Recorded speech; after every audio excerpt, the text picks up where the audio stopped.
You know, society wants to put older women in a box. We're supposed to be in the background. We're not supposed to be seen or heard. And I think the industry is now showing women with wrinkles, with flaws, with, you know, silver hair. Estrogen actually is a big player in telling the cells in the deeper layers of our skin to make that collagen. And once that starts to drop off, that's when women really start to see a visible difference in their skin. That's really when they start asking a lot of questions about, you know, what can I do? It's kind of a crisis. Exactly.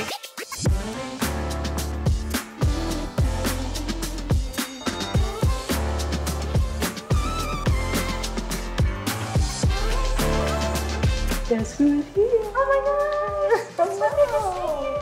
How are you? Doing great. God, I haven't seen you in so long. I know. I can't believe it. It's been like how many years? 5. Oh my gosh. I know. I don't even want to think about how fast time goes. I know.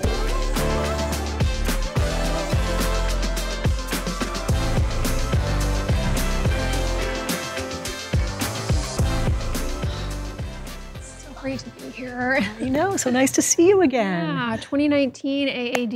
Yeah. I'm here in Washington, D.C. Hey! Hey, everybody! Look, it's Dr. Dray. I was there with Neutrogena. Yes, yeah, so much I has slipped changed. into your DMs and was like, hey, Dr. Dray, are you here? Yeah. We had lunch together. Yeah.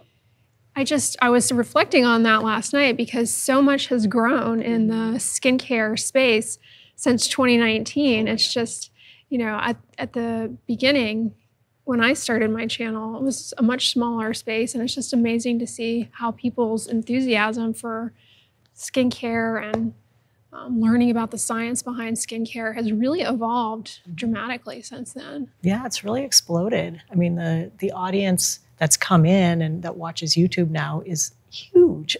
Yes. You know, and I thought, when I started and I was 50, that there wouldn't be anyone out there to watch. But it's amazing that there are even mature women out there. There are young people who are so young who are interested in skincare now, and everybody in between. And it's really taken on a life of its own. Yes. You really were a pioneer on YouTube for giving a voice to women over the age of 40 even, because at the time it was mostly young college-age gals doing makeup tutorials, and there really wasn't a voice for more mature skin on YouTube. And yeah, well, so that's exactly why I started, because I was looking for information on skincare for, you know, mature people, because I was 50, and every video I saw was like a 30-year-old, you know, putting on a cream and saying, "This really works for my wrinkles." And I was like, "What wrinkles? You're so young. Your skin is so beautiful." Yeah. You know, and I was dealing with a lifetime of super intense sun damage, and really the damage was done. And so that's why I started my channel. But it was such a learning curve for me, because there were no dermatologists on YouTube back then, and there wasn't anywhere to get good information.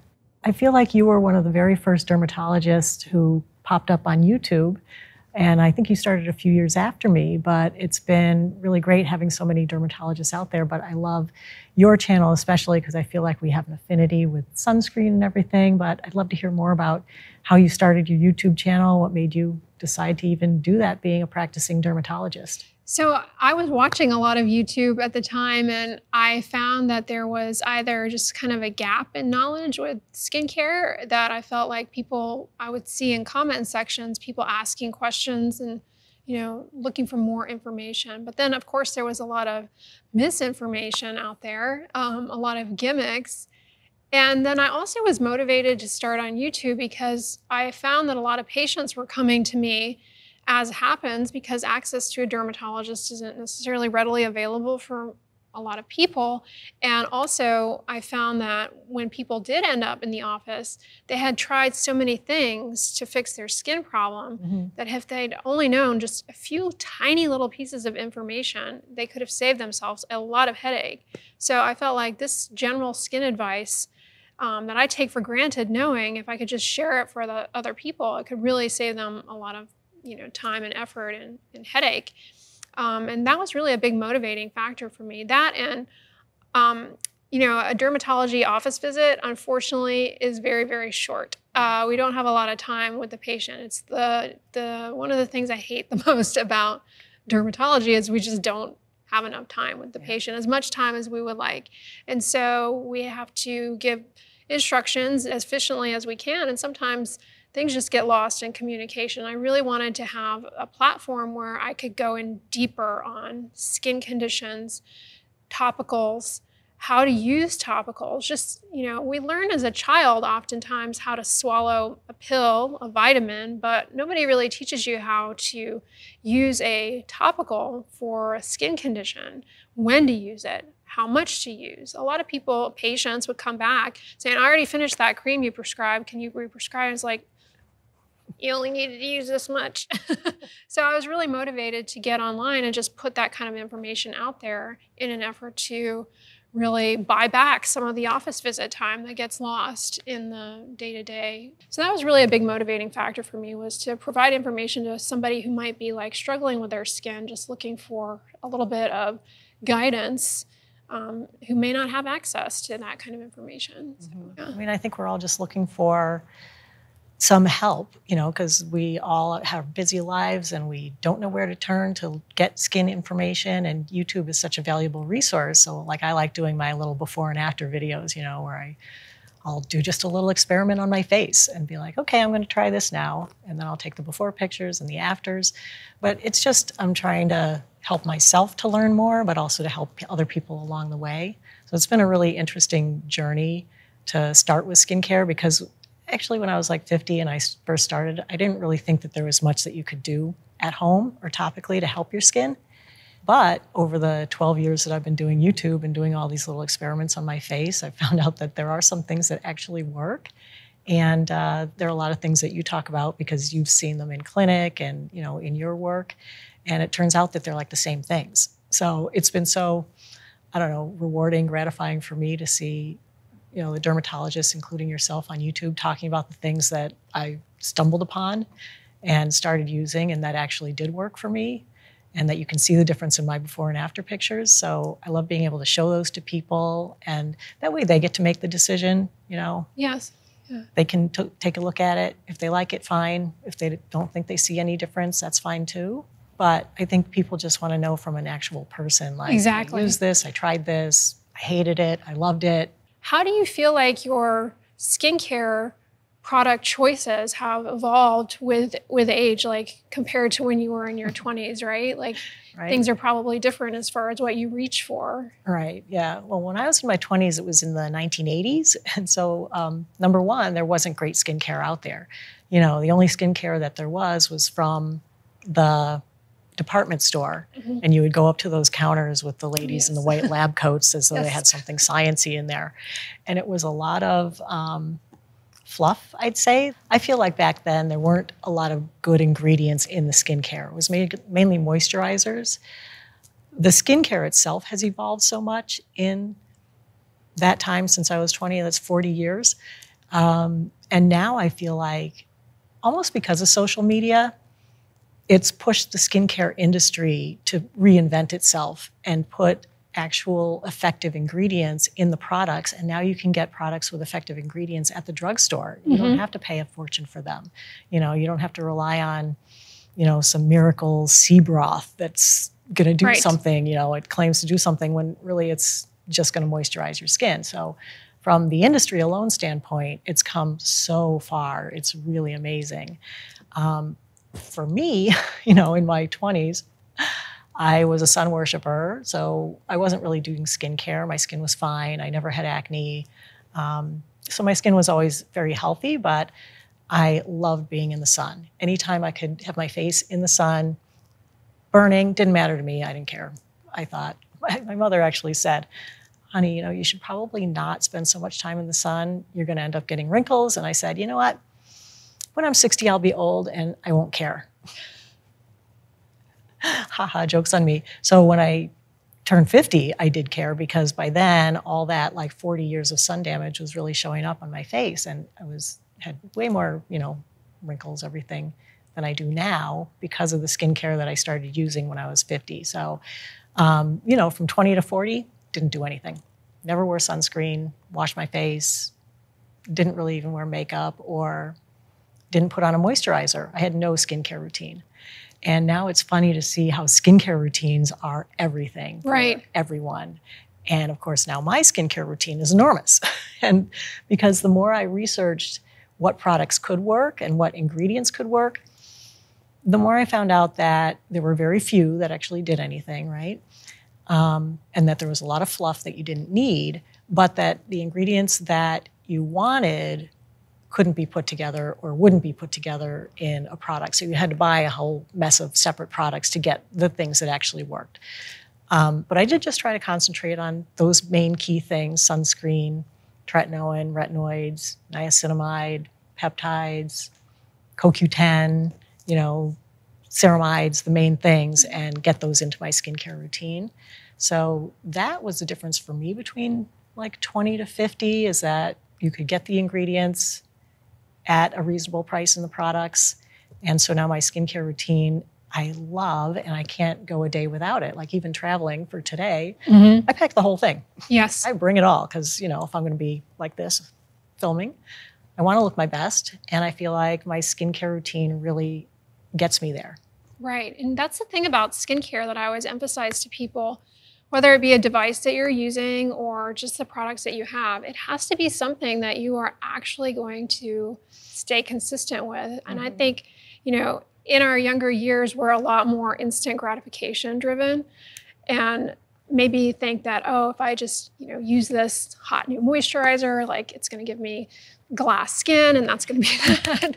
And then it goes in the shelf. And that's really not, what's going to lead to the results that you're looking for or really help your skin at all. It's more about just staying consistent. Even if it's the most, you think it's a boring routine, if it's something that you stick with, it's going to pay off dividends in the long run. Yeah, I was actually shocked. And because like I said, I didn't really expect anything I could do at home to make a difference. And it really has made a huge difference between the skincare and then the devices that I use, which is another thing that's changed so much in that amount of time, is that there really weren't any at-home devices that you could use. And, now everything with miniaturization and technological advances, there are great devices that you can use at home, not to give you a in-office type treatment, but something that you can use for maintenance, that you can really see great results with in a shorter amount of time. Because skincare, I gotta say, as much as I love skincare, it takes a long time for skincare to work, not just overnight, a couple of weeks, even a couple of months is short. In skincare world, I feel like it's 6 months minimum to see much of a difference with anything. But with some of the devices, you can really see results a lot quicker than that. Absolutely, absolutely. And, they can help augment your skincare routine and even get you to a place where you're getting better absorption of some of the ingredients potentially. So there's a lot of noise out there, though, as far as different devices. And I know you are an Omnilux lover like myself. How did you stumble into Omnilux LED masks? And was that something on your radar, red light? Or? Well, red light was not really on my radar, and I did really stumble into it. Another brand had sent me their red light mask, and it had been in my PR closet for over a year. And then during COVID, I was like, wait, what's this? I was kind of cleaning out, how everyone was cleaning during COVID. So I found this mask and I was like, oh, well, maybe I should try this. So I started wearing it. I was doing one of my trials, so I took the before pictures, and then I was going to use it consistently for 3 months and then do the after pictures. And when I took the after pictures, I was shocked because usually, I do these before and afters, and 90% of the time, I see no difference. And I do a video about it anyway. I'm like, sorry, this one didn't pan out. With this one, I was like, wow, look at these results. I can't believe this. And the thing is, I knew that it was going to be that good because about a month into using it, people started commenting. Viewers started commenting. My family and friends started saying, what are you doing? Did you go get something done? And I was like, no, I'm just using this mask. So I did the video on the mask, and then people were so interested in red light, and there were a lot of other brands on the market. There was a lot of noise around it, and people were like, well, why should I buy, this one mask that you used? I'm like, well, because I can't speak to the others. But they all wanted a video on what the differences were, what was a good one, what was a good price point. So I started doing, one of my like nerdy deep dive videos, and I charted out what it took to make a good mask, what the wavelengths needed to be, what the power and the intensity needed to be, how many bulbs there should be, all this stuff. And I did a video on that, and I listed out all the masks and did a grid and was like, okay, so here's the 3 or 4 good ones. And while I was researching that video, I, of course, was looking into the research on red light therapy and how it could help your skin. And all the research had been done by the Omnilux company. And so that's what I was using as the basis for deciding if a mask was good. So the specs on the mask had to match the specs on the dermatologist's office array that they use. Now, granted, it's not the same thing because, you know, one's a professional one that costs $25,000 and one's an at-home model that's, you know, under $400. But the wavelengths had to be the same. And the amount of joules and the amount of intensity that you were getting had to come close so that over time with your sessions, you could actually get a relatively similar treatment that would actually do something. And while I was researching that and going on the Omnilux website, one time I typed it in and this other Omnilux website came up, Omnilux LED. And I was like, well, wait a minute, what's this? They make a mask? Oh my God. And it was because they had just come out with it. It wasn't out even 2 weeks before that when I started doing the research. So it was like the night before I was shooting the video. And I'm like, oh, they make a mask. But I thought, well, I got to put the video up anyway. This is the one. So I didn't have it in my hands yet, but I did the whole video and I was like, but look, you guys, so these are the 2 or 3 that are good that match, but there's one that I don't have. And it's this Omnilux mask and it's made by the people who make the professional one. And I'm like, you know, you can't get any better than that. And of course, all the specs match up perfectly. So it had, you know, the most light bulbs, the most accurate wavelengths. And after that, I think Omnilux probably saw my video. I'm not sure if they sent me my first mask or if I bought it. I can't remember, but I want to say they sent it. And so I started using their masks, and then people were like, well, can you do another, 3-month before and after? So I did. And even though I used the first mask, it was just for my face, and I saw even more results using the Omnilux mask. But the best part was that using this, the results on my neck and chest were amazing because I hadn't used any red light there. And also because my neck is sensitive, so I can't use my tretinoin there. And so my neck is like lagging behind my face in the anti-aging department. And a lot of times, when I'm looking at the before and after pictures, I am so disappointed. And with this mask, I was so thrilled. I was like jumping out of my skin that I could actually see a huge difference. Sometimes I see a difference and it's so slight that I'm like, is it worth the time and the money? Because you're going to spend your money on it. You're going to put in 10 minutes a day, 3 days a week for 3 months to see something. Is it worth it? And with this, it was so obvious in the pictures that it was so worth it. So that's how I stumbled onto Omnilux. And, still, I keep looking at the other masks. And for me, there's no mask that matches the specs on the Omnilux still. So that's why I stick with it. And I got to say, I've been using it for, I want to say 3 years now. And, I use a couple of other devices, but this is the one that I'm the most regular with. Did I show you my before and after pictures?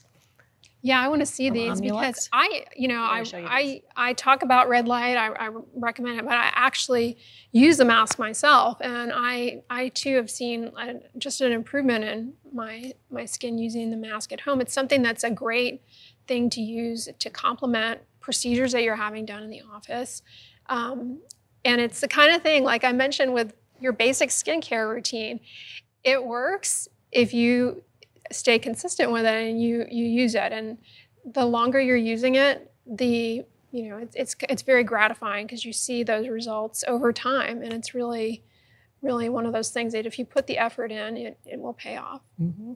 Okay, so start here and swipe this way. But those are my before and afters. And with my face, things that I could see within the first couple of weeks of starting with the mask was what you were just talking about, was with the reduction of redness in my skin and the clarity. And I felt like my pores were looking smaller. Yeah, it's all through that collagen building effect. Yeah, because it makes the collagen more dense, doesn't it? Exactly. It also helps with collagen density. And our pore size, one of the reasons why pores get more obvious when we get older is because the supportive framework around them, you lose that. You lose the collagen. You lose about 1% of collagen in your skin every year starting in your 20s. Right. So that adds up over time. And as that supportive framework gets lost, the pore just dilates out because it doesn't really have that structure there. So through the collagen stimulating effects of the light, you definitely can get a diminishment in pores and just an overall improvement in the surface appearance of the skin, which you definitely can see in these photos. As a side note, if you ever want to do, have a side business of medical photography, these are great photos. I mean, it's quite clear. These are really showing very nice. I mean, you can really, the before and after of the neck, it's like, you can clearly see a diminishment in wrinkles. Yeah, because when I used the neck mask, hadn't used anything on my neck in a long time. And after the 3 months of using it, I was like, wow, my neck wrinkles were so much smaller. And it was just shocking. So that's how I came to be an Omnilux lover. How about you? Well, like I said, there's so many devices on the market that people are always asking about. Is this worth doing? Is this worth doing? That when red light at-home masks came into the market, it's like, well, this is actually a treatment modality that we use, albeit like you said, the masks are not the same medical unit, but they're still created in a way that can reproduce those results when used consistently to a certain extent. And so there's actual science behind what red and near infrared wavelengths of light do for our skin, as opposed to, you'll encounter these devices that it's like, what is this random gyrating object they're claiming is, anti-aging, when that's not something we use as dermatologists. Like, we're not treating people with that. Or where are the papers to say what exactly this is doing for our skin? It's mostly just marketing fluff, right? Yeah. But with red light therapy and near infrared, it's a process known as photobiomodulation. And it's doing quite a few beneficial things for the skin in that it actually can stimulate the cells in the deeper layers of our skin to make new healthy collagen, which is really what a lot of people are seeking, something to help with the collagen loss that inevitably happens with age. So there's that, it can improve collagen, and the downstream effect of that is smoothing out of wrinkles, fine lines, improve elasticity, snap, and recoil. And those are cosmetic benefits, but they're also functional benefits as well to the health of our skin. As we get in our wiser years, we want our skin to be as healthy as possible. It's easy to forget it's an organ system with like a true function in keeping us healthy. But also it has anti-inflammatory benefits, which can translate into things like improving redness, skin irritation. And it also can help with improving circulation in the skin. And ultimately, that really can translate into you potentially seeing better results from the skincare products that you are using. Our skin is a barrier. That's what it's supposed to do. But when we want to use certain skincare ingredients, it's like, let us in, let us in. So it's possible through the improved circulation that you actually get slightly better absorption of some of the active ingredients you might be using. You mentioned peptides. A lot of patients and people in the public are interested in using peptides to improve the look of wrinkles, and popular peptides like Matrixyl and argireline, which you encounter in a lot of serums. It's always this question of how well are they getting in? They seem to help people out, but having that aspect of using it in conjunction with these masks can really help get better results. So it essentially exhibits synergy with your skincare. And I think people really like that. They like to know that not only is it science-based, it's something that is clinically meaningful, but it's also going to help their routine not compromise what they've already invested their money in as far as products and time and effort. That it's actually, potentially going to help. Is great when you put the time in to see the results. And these devices are definitely, the science behind them is there. And like you said, why Omnilux? And there are a ton of devices out there.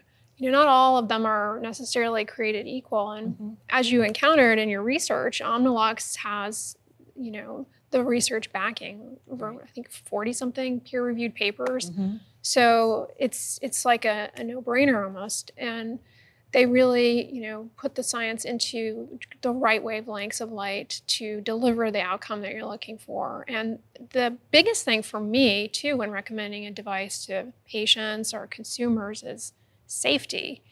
And they have devices that are rigorously tested for safety. So you don't, I'm not worried that it's some faulty device that's going to overheat randomly or something like that. It's really, gone through a lot to clear for safety, which, is very important to me.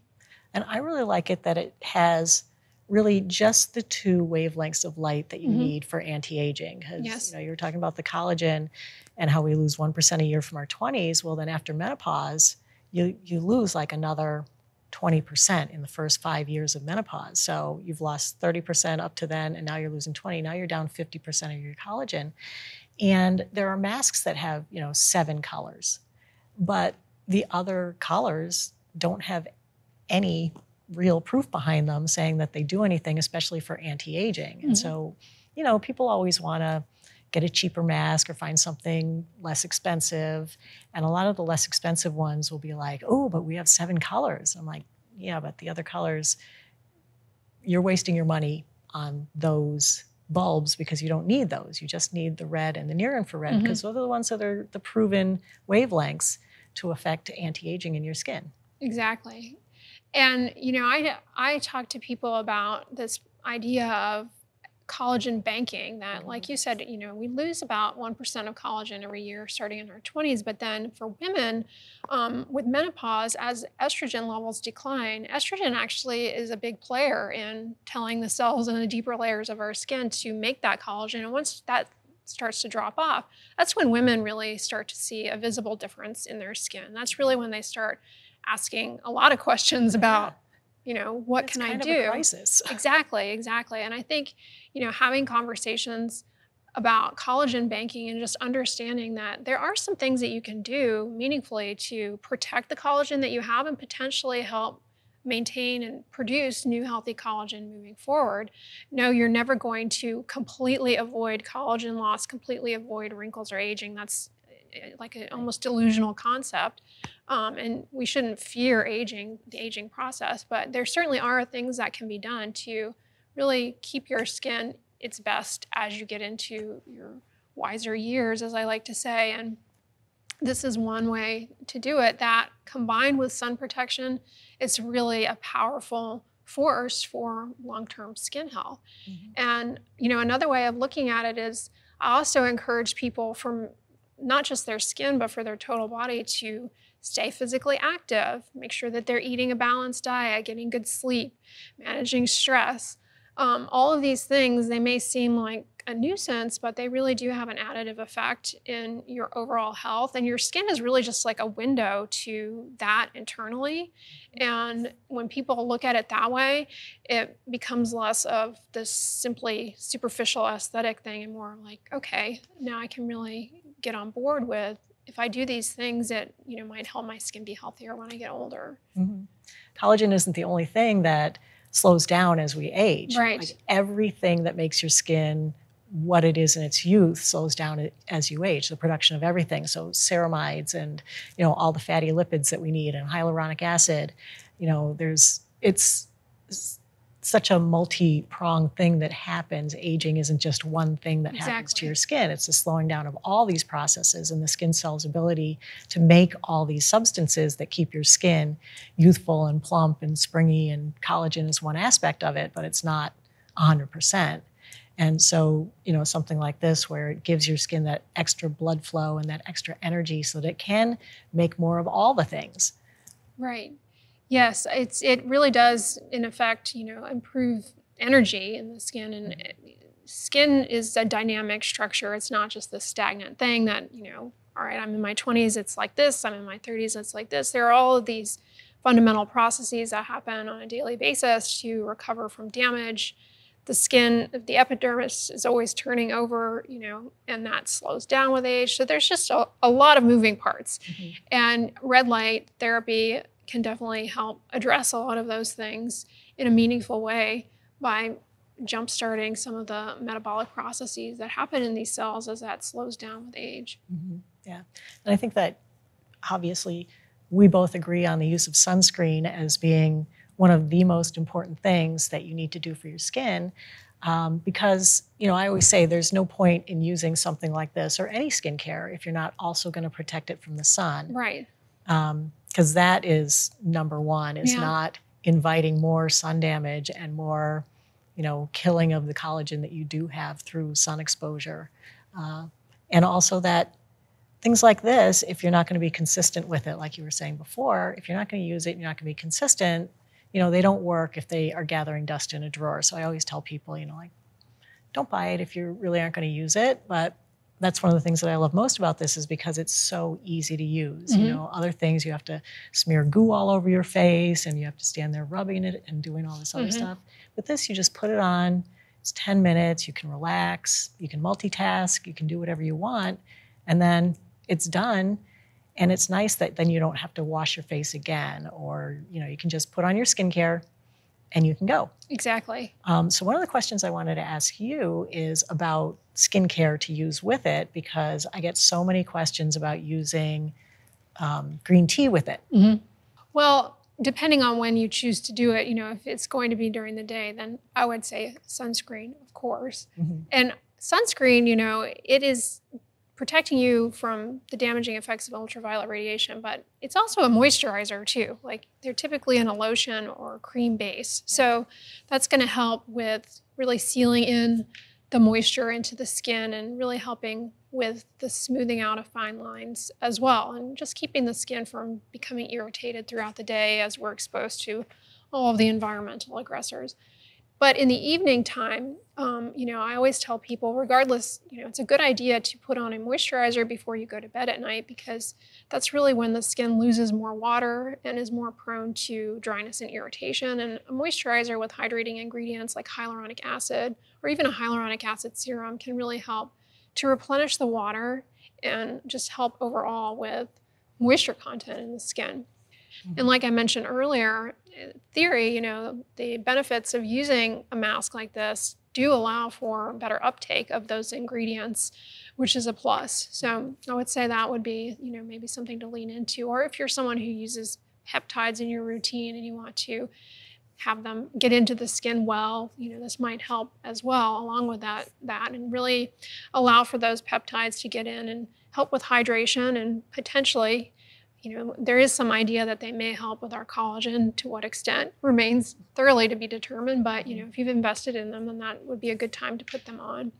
And a lot of people actually ask me about using this along with retinol.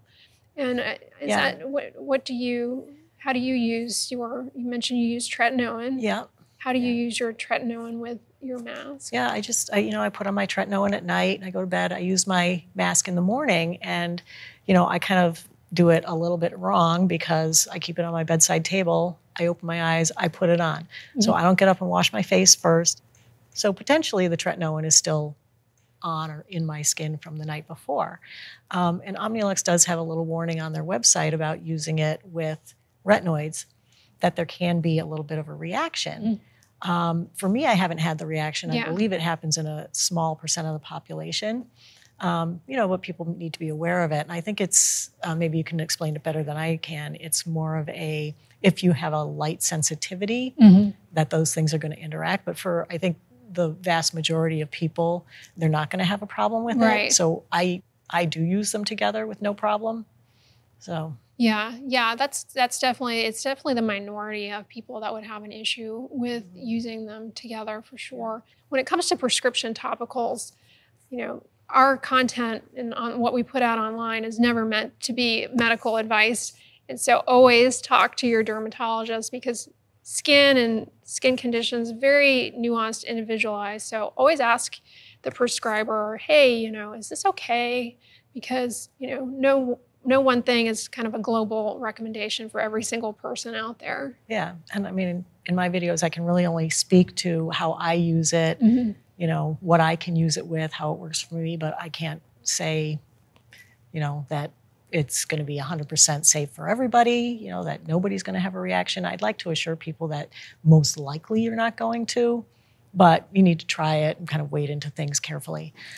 The other concern that I hear a lot from people is about eye damage from the red light. Yeah, again, why I like Omnilux is their level of oversight when it comes to ensuring the safety of their devices. And so their devices are actually more than safe to use without eye protection. Mm-hmm. They really do diligence by the way that the mask is constructed so that that's not something that people have to worry about. Yeah, I mean, and, you know, one of the things that I love most about your channel is that you don't really play a lot with the misinformation or with ingredients or products that don't work. So you're not falling over yourself all over the next big thing. You're really going to keep it serious about what can actually affect a change in your skin over time. So yeah, it's just nice, and I, you know, just really admire your channel, and I think it's been like a huge boost to the information you can get on YouTube. Thank you. You know, literally there were no dermatologists, and it's so great to have that information out there now. Well, thank you. And speaking of our community, I asked my audience for questions for you. I don't know if you did the same. Yes, I have quite a few juicy ones here. I know. Put you in the hot seat. Fun. All right, but mine are mainly about, of course, dermatology and skincare. And first one is about Omnilux. Does the red light mask cause facial fat loss? No. So this is a big concern I hear from a lot of my audience as well. I mean, we share a lot of common viewers. Is, will any one device cause facial fat loss? When it comes to red light therapy, no, definitely not. Mm-hmm. These masks don't even generate any heat in the skin to even begin to have the potential to impact the facial fat compartment. They don't penetrate to that level. So it's not a concern at all.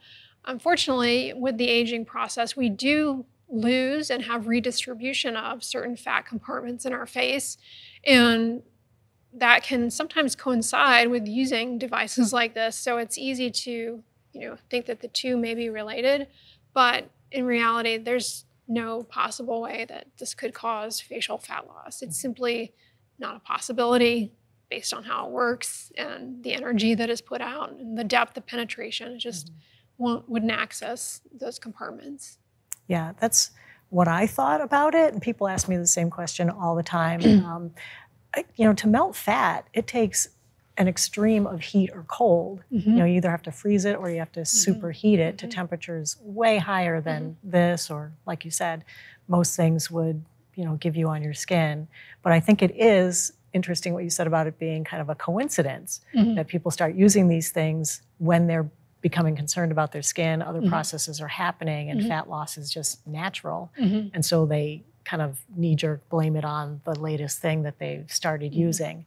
You got a question for me? So I get this question a lot, and I have my answer to it, but I want to hear from you because it's a journey that I know you've gone through and been very frank about. I hear people say, I'm my 40s, my 50s, my 60s, and beyond. And frankly, I've never had a skincare routine before. And when I was younger, I'm sad to admit, I spent a lot of time frying my skin in the sun. Is it too late for me? Should I even bother with skincare, a skincare routine? What do you think about that? Yeah, no, never too late. It is never too late. Like I said, I didn't do skincare until I turned 50. And then I started in it very slowly using just a few ingredients. And over the 10 years that I've been using it, like I said, it's made an amazing change in my skin. But even in the first couple of years, even in the first year, just washing my face, using a moisturizer, like a vitamin C serum, a couple of things, using sunscreen every day, I could start seeing the difference right away. And, for people who are just thinking about skincare, I would say the first thing, not even thinking about topicals that are anti-aging, because the number one anti-aging topical is sunscreen. So the first thing you should do is start wearing sunscreen if you haven't already, because that frying in the sun was the worst thing you could do for your skin. All right, this one, a lot of people ask me. It was like so many people. I think it's because I just started using this new topical estrogen, either estradiol or estriol. And they want to know from you if it really works. So topical estrogen can work for women around the time of menopause and thereafter. Because with menopause, we have a decline in estrogens, which end up being really important for producing healthy collagen. And as I mentioned earlier, that's really when a lot of women really start to see their skin change around the time of menopause with that decline in estrogen. And there is evidence that topical estrogen certainly can provide and replenish that stimulus and allow for better collagen production, better, an improvement in skin thickness. It's definitely been shown to be effective, and there is a potential for it to cause hyperpigmentation. That's something that I don't think everybody realizes. If you've ever dealt with melasma, it flares up whenever estrogen levels are maybe high, like in pregnancy or with certain birth control pills. Well, putting it on the skin can have a similar effect for some people. So there's definitely that to consider. We're trying to improve collagen and fade age spots. The last thing you want is to maybe cause hyperpigmentation, but for a lot of people, it does end up being very helpful for their routine. There's topical estrogens that are prescription, and then there are sort of, estrogen-like analogs that some companies have pioneered that can potentially achieve similar effects that are more in the cosmetic realm space. But it's definitely something that a lot of people do find to be beneficial.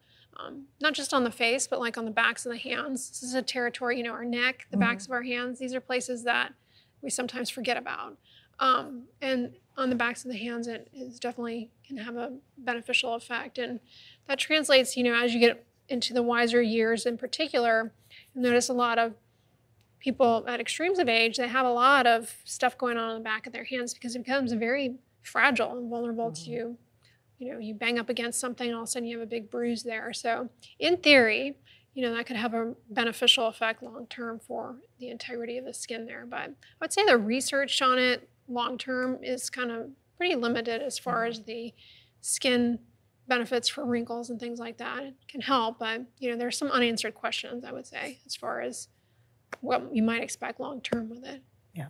All right, and then I got a few more here. This is a great question. With so many products available, it can be overwhelming to build a routine. What's your advice for creating an effective yet simple skincare routine for women in their 40s, 50s, and beyond? All right. If you want simple and effective, I would say stick with the big three. So in my skincare routine, the big three are sunscreen, shocker, tretinoin, and vitamin C. So those are the three that I think you're going to get the biggest bang for your buck. And they're going to be relatively simple to use, although I shouldn't say that because tretinoin is never simple to use. So sunscreen should also be simple to use, but it's so hard to find one that you really love. A lot of people are like, well, what sunscreen do I use? Do I use chemical or mineral? What do I do? Really, the sunscreen to use is the one that you'll use every day, the one that you like putting on, the one that you like how it lays under your makeup, so you have to find that one. I mean, I've done a ton of videos on sunscreen, so of course, watch my videos, see to pick one. But so sunscreen is number one. Tretinoin, it is the gold standard. It's the heavy hitter. It's the, thing that has, the 40 years of study into it saying that it really does work. So start with that, but it is prescription. If you want to start small, you can get a over-the-counter retinoid. For that, I recommend retinaldehyde. How do you feel about retinol versus retinaldehyde? As precursors, I feel like it only has to go through one conversion, so maybe it'll do more, less irritating. Potentially, yeah. When it comes to the cosmetics, retinol and retinaldehyde, you also have to put a lot of trust in the manufacturer. You can have a really crummy retinaldehyde product that isn't, maybe formulated that well and doesn't remain that stable, and you can have a really great retinol that gets into your skin and over time is converted to the active form. So it's a bit of a gray area, but on paper, you write things out, it would seem as though retinaldehyde might have more promise, but we really don't know. And again, it boils down to who is making the formula and how well it's formulated. Same thing with vitamin C. I was just going to say. Same thing. Formulation's everything with vitamin C. I tell people, that it's not necessarily the price point, but it's the brand, what is their track record? Do they have a good R&D behind them, Then, the products probably are a lot more reliable, whereas brands pop up all the time and it's hard to say, they could be effective, but. Right. Yeah. Yeah, so that's what I would do for a skincare routine for anyone starting off. You know, for anyone who wants to like start with a device, I would say that the Omnilux device would be my go-to starter device because, like I said, it's quick, it's easy, it's convenient. You don't have to do any specific skincare with it. And I gotta say, it is the one thing that I saw the results with quickest. So if you're like a impatient person, which, you know, who isn't, especially in the skincare game, if you're 40, 50, 60, you're gonna be impatient. You've seen, you know, you wake up one day, you're not happy with your skin. You want it to look different, better, within a reasonable amount of time. With tretinoin, I'd say, you know, I started seeing slight changes 6 months, 9 months in, really took 3 years to see big changes. Now it's been 10 years, you know, amazing. You know, does everyone want to do 10 years? Not necessarily. Right. With something like this, you can start using it and you can start seeing the difference in your skin within like a month or two. Like that's when I started seeing, that's when people started noticing the difference in my skin. So even if you don't even want to do a skincare routine, you can buy like one device, start using that, and then you'll see changes in your skin pretty quickly. All right, I thought this one is a good one because everybody's always looking for the next big thing. So this one was, are there any new skincare trends that you like or dislike, including products or devices? Well, I like the trend of speaking to collagen banking because, you know, it really kind of is something that you can lean towards as far as looking at your skincare more preventative. It's easier to prevent things or to take care of your skin early rather than try and fix things later on down the road. So I like that messaging.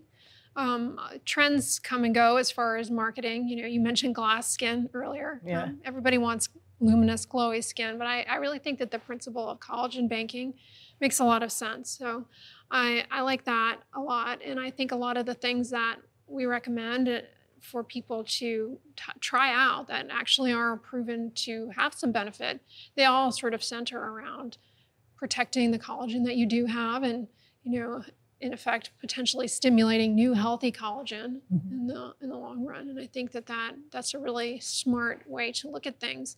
I also really like that, you know, it can be a good thing and a bad thing, but I do like seeing younger demographic not necessarily get, you know, as I say, obsessed with skincare, but start to really be taking sunscreen and sun protection, sun protected behaviors very seriously, which is really great to see because, you know, even when, you know, I was growing up, I'm not that young, it just was not common to, you know, you put sunscreen on your nose when you went to the beach, right? Like, it just was not common knowledge. And not to mention the sunscreens that we had back in the day were just not that great, frankly. Yeah. So I really loved the trend of leaning into sunscreen, trying out a bunch of sunscreens. I think it's like the one thing that you could be doing as far as a skincare routine that can translate into meaningful benefit, whether it be for preventing wrinkles, skin aging, dark spots, hyperpigmentation, which some skin tones really deal with a lot more than others. You know, a pimple might heal on someone and go away and be gone, but for another person, it's actually going to leave a dark mark for a long time, and they're often more bothered by that dark mark than they were the pimple. So understanding how valuable sun protection can be, I think, really puts this younger generation about, you know, much farther ahead, advanced in their skincare than, you know, we were, for sure. Yeah, for sure. So how do you think the beauty industry has evolved in representation of aging women, and what more would you like to see in terms of inclusivity and product innovation? Loaded question. Well, it really has come a long way, I gotta say, because, you know, you never saw a woman with silver hair, you know, wrinkles in any advertisements, and especially for anti-aging skincare, they would be showing you a 22-year-old model with perfect skin, and, you know, it was just such an unrealistic image of who would be using this anti-aging skincare. Even anti-aging is now a term that had a hard time for a little while there. I think it didn't go away and nobody came out with anything better, so it's going to be around for a while. But, you know, I think the thought that anti-aging means that the industry is against aging or that the industry is against old people. It's not what it ever meant. It meant that, people, as they got older, obviously nobody likes to see premature aging on their skin or the results of roasting in the sun for their whole life. You look different. Your looks change as you get older. It's not that everyone wants to still look 20. You just want to look the best that you can. And I think the industry is now showing women with wrinkles, with flaws, with, silver hair, and they're beautiful, and everybody gets to see a realistic image of women in all the stages of life. And, I do a lot of talking on my channel about how, society wants to put older women in a box. We're supposed to be in the background. We're not supposed to be seen or heard from. And, your time in the sun, your time to shine is over once you're over 40, and that couldn't be farther from the truth now. So it's been great to see that all change. But I feel like with everything, it still does have a little ways to go. Like right now, the Silver Sisters are really popular. Everyone's growing their hair out gray, and some people are ready for it. Some people aren't. But now it's almost like the pressure's reversed. The pressure now is to have gray hair, but if you don't want to, sometimes it's like, well, what are you trying to hide? It's like, no, everyone just wants to be able to represent themselves as their best version of themselves, whatever that is. And I feel like in the beginning of my channel, there was a lot of, say, backlash and finger pointing about women who, say, went into a dermatologist's office and had some procedures, or maybe you used Botox, or maybe you had a laser treatment, or even a facelift, whatever. And I think that the dialogue around that is just starting to change, but I think that's an area where it still needs a lot of growth, because women are gonna, and men too, are gonna age how they want to, and some people want to do more interventions and some people want to do less. And, like with everything, everybody's free to do what they want to do, and I want to see a little less shaming around it. So it's interesting. The industry is showing us more naturally aging women, but for those who don't want to age so naturally, I don't think there should be a stigma against that either. I think that, it's like everybody should be free to do what they want to do. If you want to do a few things, then by all means, go ahead and do a few things. And it's interesting, in the comments section, people used to be very judgy about me even getting Botox. And I felt like, I am one of the few people out here who tells you what I get done. No matter anything I have done, I make a video about it, and there you go. Now you've seen it. And I do it because people want to know what things can work. And that's kind of how my channel started as well, was that, I was over 50 and I wanted to know what I could do to help my skin because it was terrible. And if that included a facelift, then that would include a facelift. I mean, it hasn't. I haven't had any surgery, but, so I dabble in in-office things, and it's kind of providing a service because I was looking for videos about those things, and they were all young people, and I wanted to see someone my age, like having a laser thing done or whatever. And so I put it out there, and then people became very judgy about it. And, it wasn't like, oh, I'm trying to give you a service, but if you're interested, if you're not interested, that's fine with me. You don't have to be. But if you're interested, here's what it did for me, and here's how much you can expect to pay, and all that stuff. But I feel like a lot of that is still out there, a lot of the judging the services. But it's interesting because I feel like it's changed a little bit, because even in some of the questions that I got for you, a couple of them were on, can skincare really help with this? Or is this the kind of thing where you really do need surgery or an in-office intervention? So I think that people are starting to come around to that a little more, that some things, topical skincare and at-home devices, are only going to take you so far. And if you really are unhappy with the quality of your skin anywhere and you want to do something more about it, that at least the resources are there to get information on it and to figure out what you want to do. Because as many skincare things as there are, that's how many treatments there are as well. Yeah, definitely. That's kind of how I feel about it. Yeah, but I'm glad it's all evolving.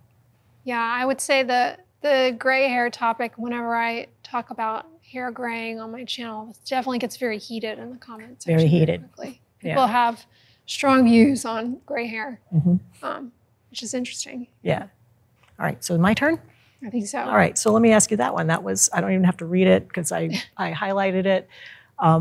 not one person, a couple people were concerned about their neck, as am I, and basically they said, is there anything topical at home that you can do to help the sagging jowl skin? Like, I'm not just talking a few neck wrinkles. Like, once you get the heavy sagging jowls here, they want to know, is there anything you can really do at home to help with that, or is surgery the only thing?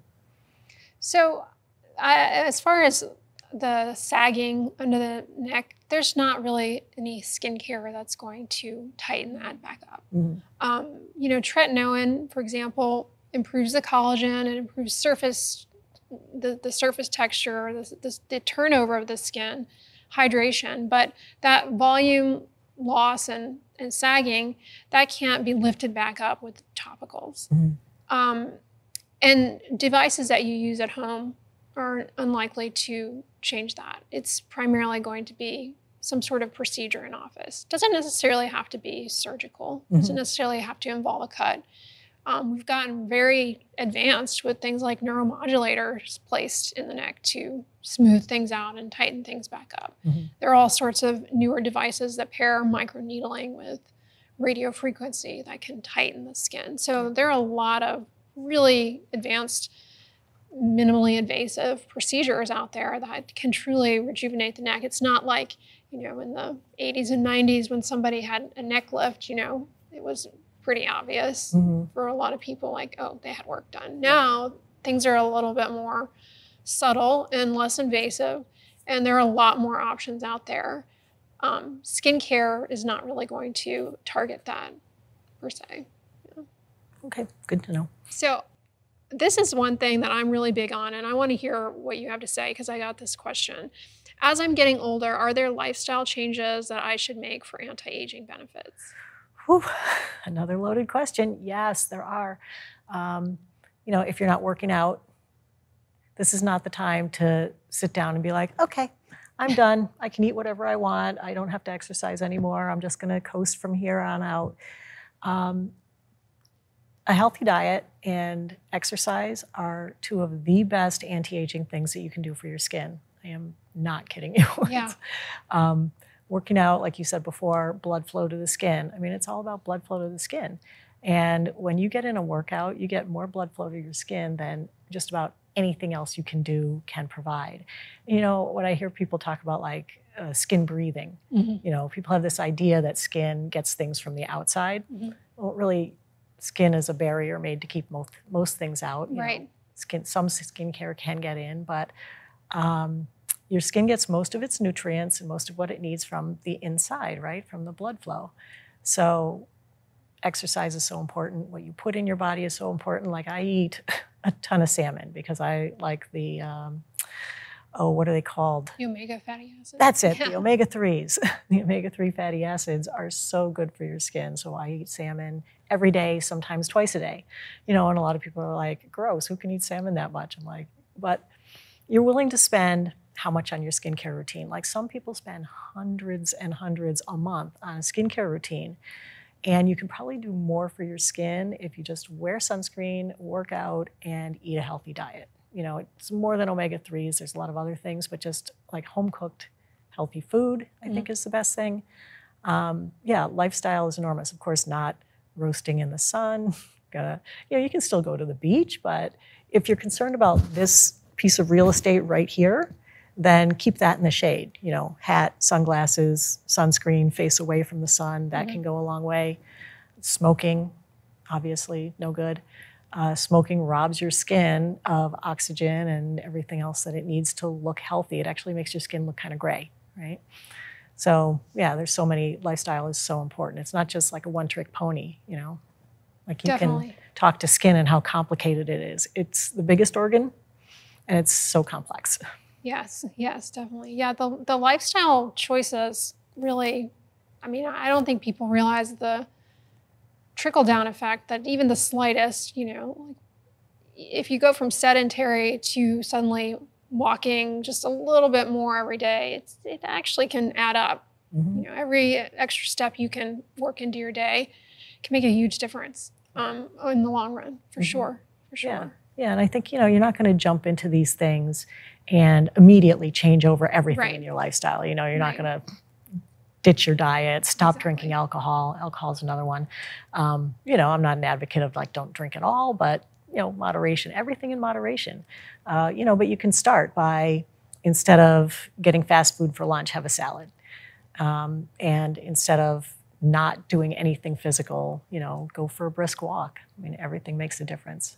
And Absolutely. baby steps, and eventually it becomes such a part of your life that you just love it, and you love the change in your skin, and you love the change in your, you know, body weight. A lot of people complain about, you know, gaining weight as they get older.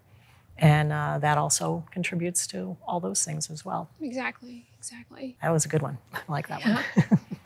Oh, I think this one, I did get a lot of questions about melasma. So this one is, what is melasma exactly, and why does it flare up post-pregnancy? I hear from some sources that red light therapy can help, while others say it aggravates it more. Is this individual? So melasma is a condition of hyperpigmentation, both on the top layer, the epidermis, which is where like our sunspots and things appear, but also related to pigmentation deep down. And it flares up with changes in hormones, especially estrogen around pregnancy and with certain birth control pills, because those estrogens do provide a signal to upregulate pigment. That's why a lot of people develop it. It's actually sometimes called the mask of pregnancy, because a lot of women get it during pregnancy. It's very sensitive condition, very fickle. You have to baby it. Irritating skincare products can aggravate it. And there's also a component to it that involves blood flow. And so anything that generates a lot of heat in the skin can aggravate melasma. And so those things together, plus inflammation, drive melasma. So as you're already starting to piece together, it's kind of complicated condition. And as far as red light has anti-inflammatory effects for the skin, which can benefit a lot of types of hyperpigmentation. But it does also improve blood flow, so you might make the argument that it could potentially aggravate melasma for some people. I've never seen that, but it is something that, you know, you might think about. There's also blue light, which the Omnilux contour mask does not have. Blue light is actually known to be particularly an issue for some people with hyperpigmentation. So that's something to think about as well, melasma and hyperpigmentation. But the thing about these masks is they don't actually generate heat. So we don't worry about them from that point of view, worsening melasma. But they, you know, potentially could help, but they potentially, in theory, could aggravate. I think it's a very low risk, but it's theoretically possible, I suppose.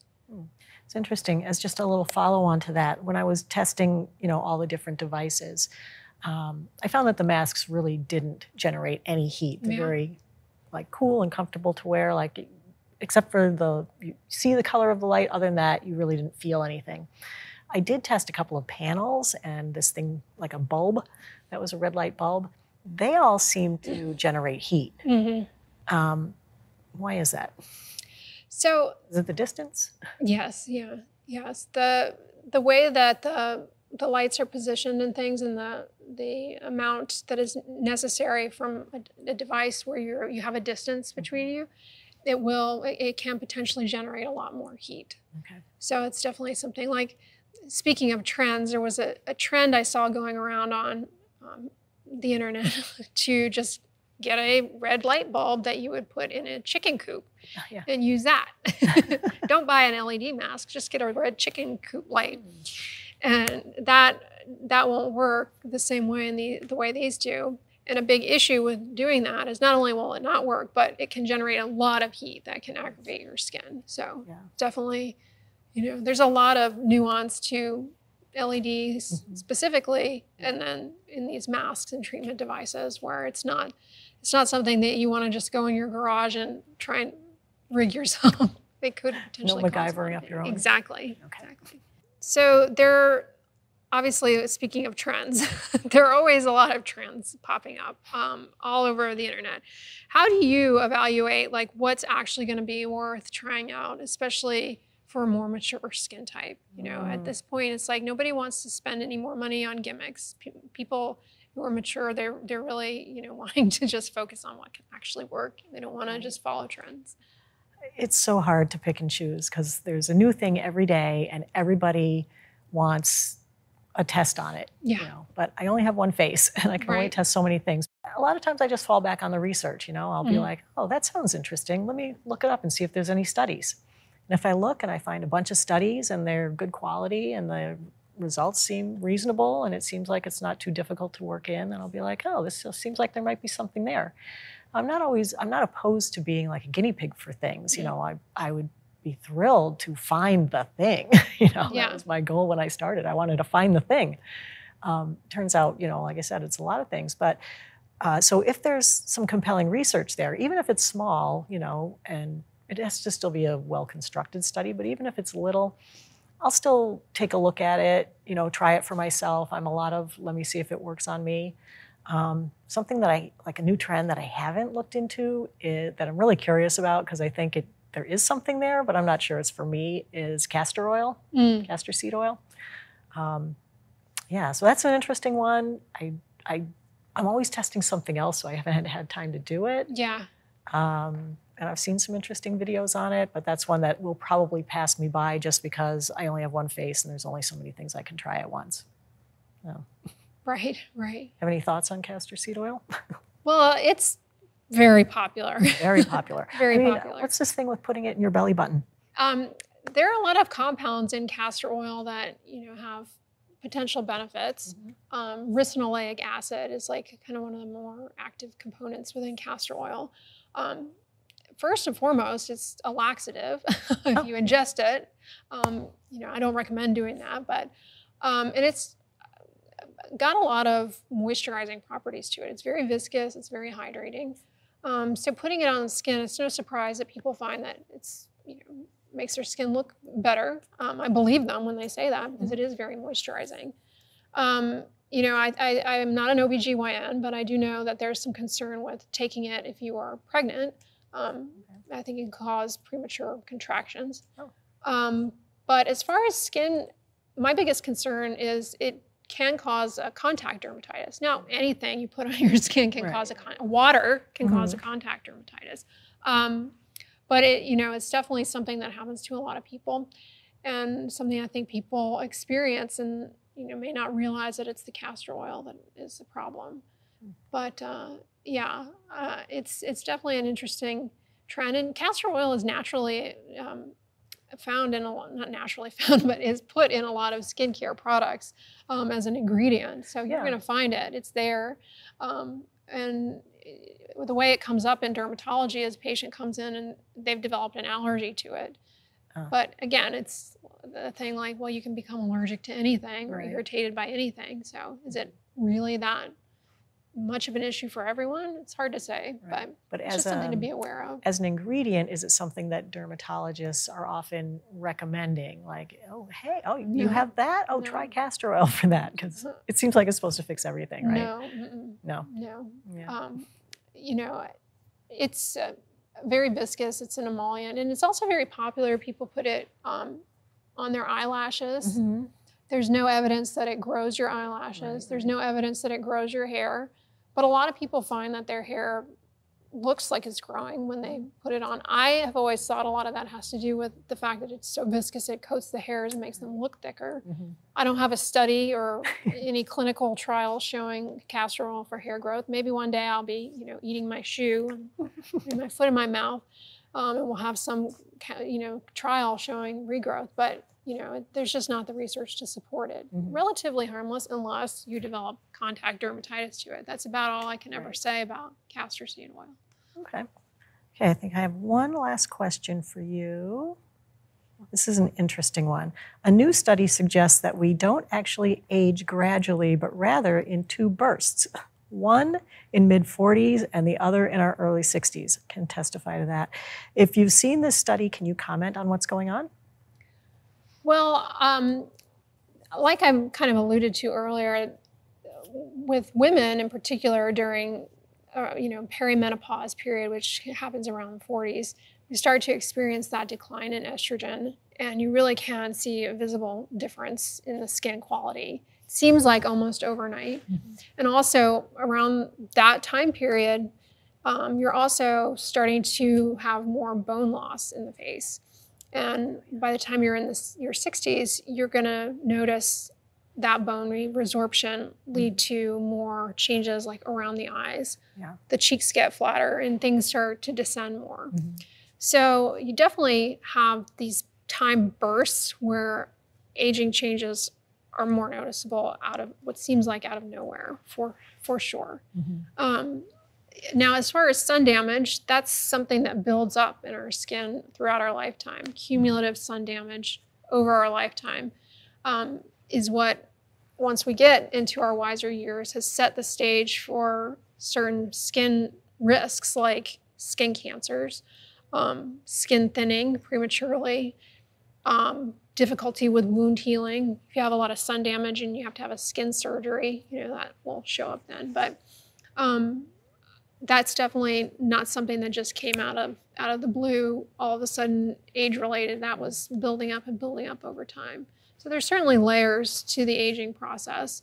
You also have to think about, extrinsic factors that you're exposed to throughout your life. We've learned so much over the years about things that we're exposed to in our environment, above and beyond just ultraviolet radiation, the big external driver of skin aging. There's pollution. Mm-hmm.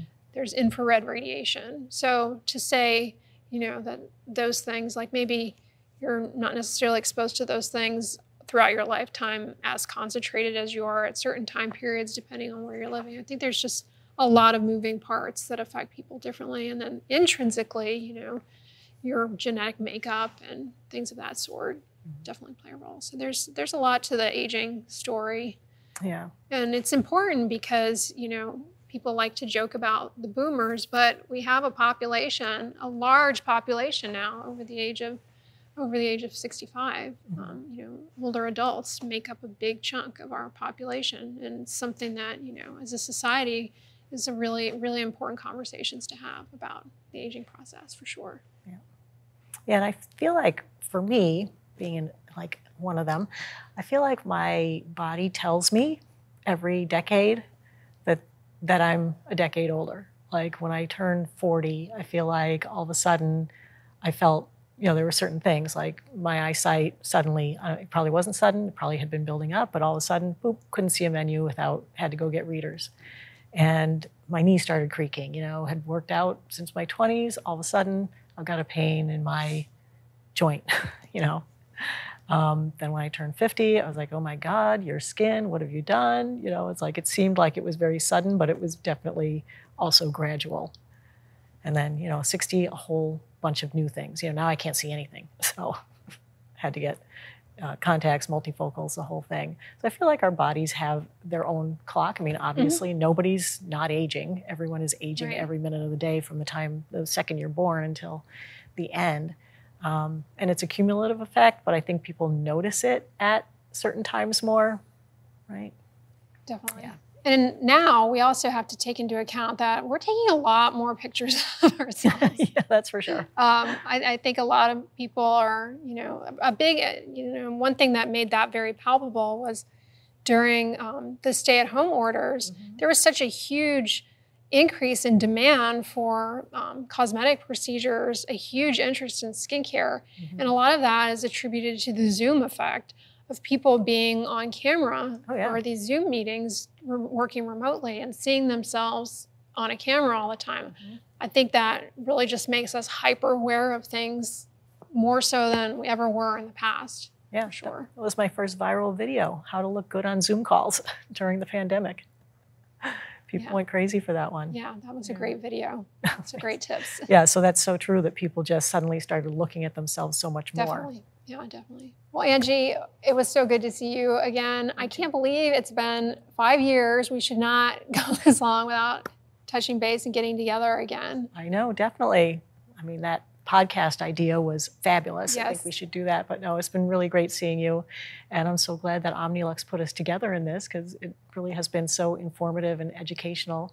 talking to you live and in person and not just like, you know, haunting your videos and your comment section. So it's great. Yeah. It's really great It's being great here to with you hear today. your audience's questions and everything, how they relate to the stuff that we're talking about today. It's really, like I said, I'm very grateful to have this opportunity to be on YouTube, to have these experiences and chat with you guys and everything. I think it's just an amazing thing. I'm very grateful. So I'm really glad we got to get together today. Yeah, me too. It's been great. Thanks.